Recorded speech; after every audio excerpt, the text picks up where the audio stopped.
জয় গুরুদেব, জয় জগৎবন্ধু সুন্দর। আমরা প্রত্যেকেই মায়ের ভক্ত। সে কালীমা হোক, চাই দুর্গা মা হোক, চাই মা লক্ষ্মী হোক, চাই মা সরস্বতী হোক, চাই মাতা গঙ্গা হোক, আমরা প্রত্যেকেই মায়ের ভক্ত। তবে একটা কথা বলে রাখি, একই অঙ্গে বহুরূপ। এই একই মা, আপনি যেভাবে দেখতে চাইছেন, যেভাবে জানতে চাইছেন, মা সেইভাবে আপনার কাছে প্রকট হচ্ছে। তিনি এক এবং অদ্বিতীয়। তা আজকে আমি সামান্য সময় নেব আপনাদের কাছ থেকে এই কালী মায়ের কিছু কথা বলতে। এরপরে সম্পূর্ণভাবে ব্যাখ্যাটা আমি পরের ভিডিওতে দেবো, কারণ অনেক টাইম হয়ে যায়, আপনাদেরও সময় থাকে না শোনার, বিভিন্ন কাজে ব্যস্ত থাকে মানুষ। তাই সামান্যটুকু সময় নিয়ে আমি আমার মায়ের সাধারণ একটু ব্যাখ্যা দিচ্ছি, এরপরে আর একটু ব্যাখ্যা দেবো। এইভাবে অল্প অল্প করে আপনাদের ব্যাখ্যাগুলো, মায়ের ব্যাখ্যা তুলে ধরব।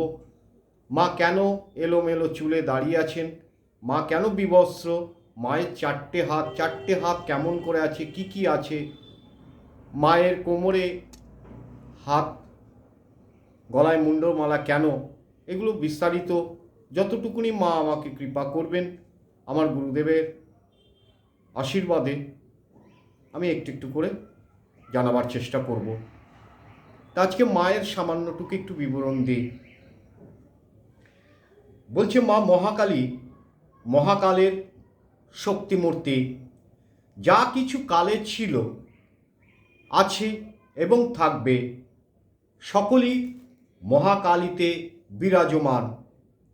অনন্ত অতীত, অনন্ত ভবিষ্যৎ একটি নিত্য মূর্তির মধ্যে শাশ্বতভাবে বিরাজিত। সৃষ্টি ও ধ্বংস, প্রকাশ ও বিনাশ একই মহাশক্তির পরস্পর সাপেক্ষ বিবিধ বিকাশ। বীজ ধ্বংসে বৃক্ষের জন্ম হয়, বাল্যের ধ্বংস যৌবনের উদয় হয়, মৃত্যুর মধ্য দিয়ে অমৃতের আস্বাদন হয়। আমাদের ভারতীয় যত ঋষি আছে, সেই ঋষিদের ইহা পরোক্ষভাবে অনুভূতির বিষয়। ধ্বংসের মধ্যে তারা অনুপম সৌন্দর্য দেখিয়েছেন, অপার করুণা প্রত্যক্ষ করেছেন। সেই করুণাময়ী সৌন্দর্যময়ী ধ্বংসের মহাশক্তির বিগ্রহ মূর্তি কালিকা। কেবল ধ্বংসের নয়, বিশ্বের সৃজন, পালন, বিনাশকারী যাবতীয় শক্তি কালিকাতে বিরাজিত।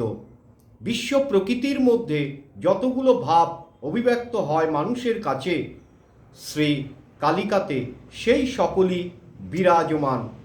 মহাপ্রকৃতির পরিপূর্ণ চিত্র কালিকা।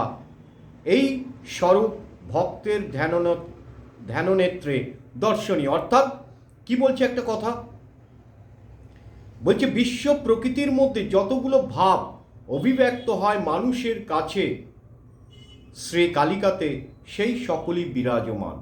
যা কিছু প্রকৃতিতে দেখছেন, যা কিছু ঘটছে বা ঘটবে বা ঘটেছিল, সেই সমস্ত সেই অভিব্যক্তগুলো আমার মায়ের মধ্যে বিরাজমান আছে এবং বিরাজমান থাকবে অনিত্যকাল ধরে। তা আজকে এই পর্যন্ত। এরপরে পরের ভিডিওতে আরেকটু বিষয় আমি আলোচনা করে দেবো।